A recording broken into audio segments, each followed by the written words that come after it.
আসসালামু আলাইকুম বন্ধুরা, আজকে দুপুরে রেসিপি পাঙাশ মাছ ট্যাংরা, আলু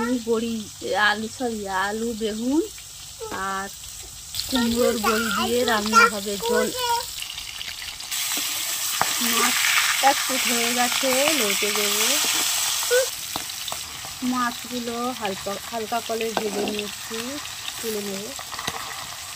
মাছ ভাজা হয়েছে, পেঁয়াজ দিলাম, কড়াই তরকারি বসাবো।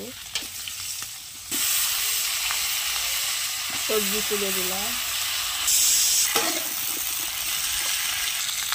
স্বাদ মতন লবণ, হলুদের গুঁড়া, লঙ্কার গুঁড়ো, তেল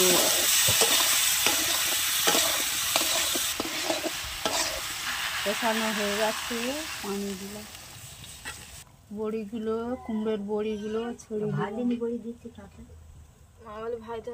ভাজা মাছগুলো দিয়ে দিলাম ঝোলের মধ্যে।